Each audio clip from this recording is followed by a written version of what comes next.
Okay, so this is a reflection time. I was watching a show that I'm not supposed to be watching because it's not very holy, but of course I was still able to see God through it. I'm not gonna say it because then I don't want y'all to be up and on it and be like, ooh, and get hooked on it. But anyway, in the show, you would see everybody like intermingle, like, hang out, but there was this one person that acted out of the circle, and you could see that she pretty much thinks of the differences and puts too much power to it, to the point she's not able to connect and mingle with anybody, and everybody sees it and feels uncomfortable. And she said, I am a Christian. What line she said? I'm a Christian woman and I can't, like, whatever. And I felt like, low-key, I see how this can look when I'm the way that I am at times with others.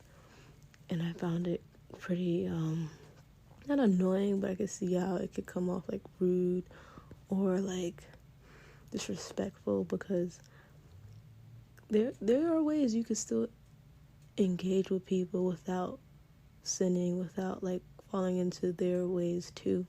And I feel like if you just shut down and shut off the world completely, you remove some joy and some chances to talk and spread the gospel too.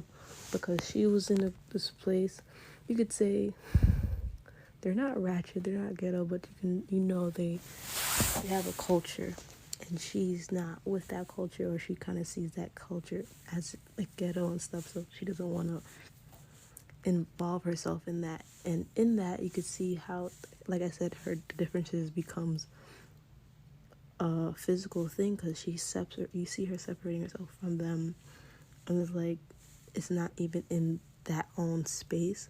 But whenever she does another job or any other activity too, it's like she excludes herself by her own means. And I sometimes feel like I can relate to that, because sometimes I'm like, yo, I don't do this, I don't do that, not because I'm a Christian, because I'm not interested. But I know that sometimes I could still engage and like talk to people and not be like, oh, I'm a Christian, so I'm not gonna like talk to you at all and completely. And that's not the godly way. I'm praying that I portray this, I like explain this well, but that's what it is. Because she was simply, I guess it's how you hold yourself to in the image of God and what you find your action to be. Because to be honest, Jesus, when he came here, he was never awkward with anybody. Like, obviously the other person probably can say something else, but he made it his mission really to talk and to interact with others, and didn't use the differences as a reason why not to hang out, but instead to bring us closer together. I'm not gonna be like, yo, hang out with a drug dealer and see how much you got in common. I'm not saying to do that, but I'm just saying, like, don't be so quick with the perspective you have and use it as a way to block somebody off, because you're losing a lot of chances not to build a friendship, build a community, build a anything you want, but ruin the chance to spread the gospel. Because you can say, like, I was watching the show, I was like, obviously I saw some stuff and I was like, okay, I can see that, but in my way I was like, that's not a Christian woman. Like, I'm not saying how do I know, but it was how she was holding herself wasn't projecting Christianity, because she shut herself off. And it's like, as a Christian woman, or how they always say, it's like a woman that's soft, well, not soft like push her over, but like was willing to talk, to hang out, able to help and be kind, But in the whole show, you saw her like shutting down, shutting off, closing herself in a room, like frustrating everybody, or causing the problem, miscommunication, stuff like that, easily irritated. And it's like, oh man, this is low-key showing me.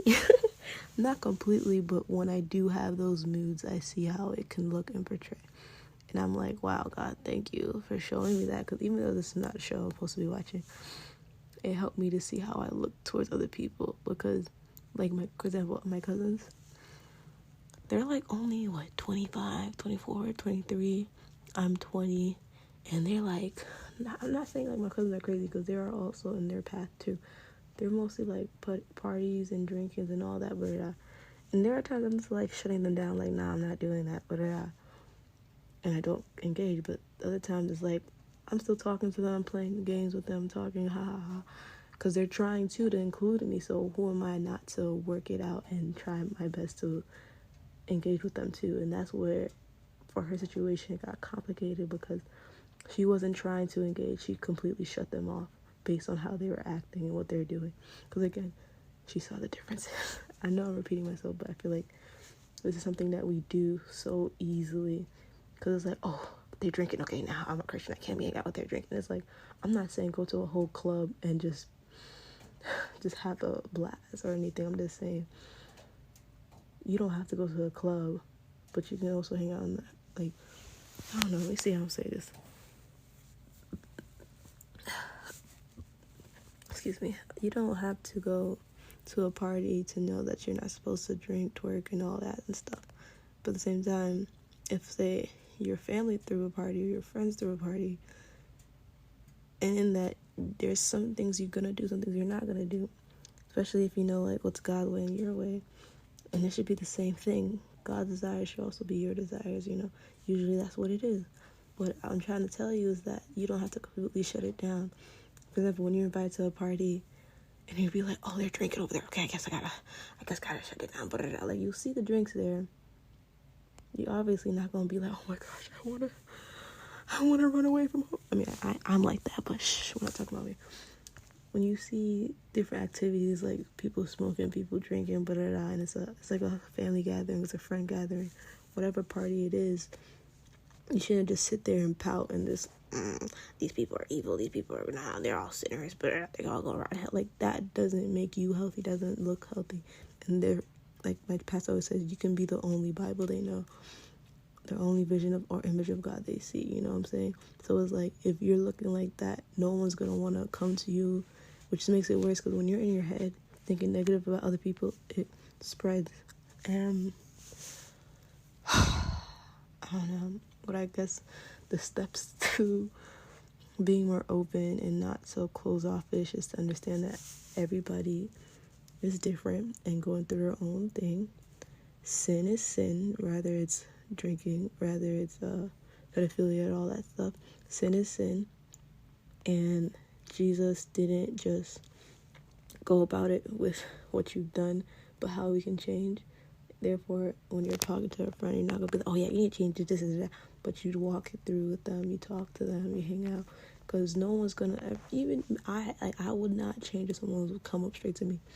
Constructive criticism in a certain way is very important. If you just come over, yeah, you're gonna go left in life because all you do is drink, sit, and whine and cry, but you're not gonna go far enough. No one's gonna wanna activate and be like, yeah, that was very powerful. I am gonna work on. No, I'm not saying go. Yeah, I think you should go. No. But there's certain ways how you deliver the message. I don't know. All right, I'll come back to this. I'm more of a writer than I'm both, actually. I can speak well. I can write well. But this podcast stuff, writing, I think I'll have to write before I speak to have more idea where I'm going to go on with this. But that's just one of those things. It's just how you carry yourself. And don't let the ideology ruin certain relationships. Because Jesus wasn't just like, oh, look at this horrible lady. Look what she's doing. I can't get near her. I can't be next to her. I have nothing to relate about her. No, he came up to her and was like, yo, I don't know, bro. It's mad late. It's like 1 o'clock in the morning. I'm talking about this. But good night, y'all. Thank you.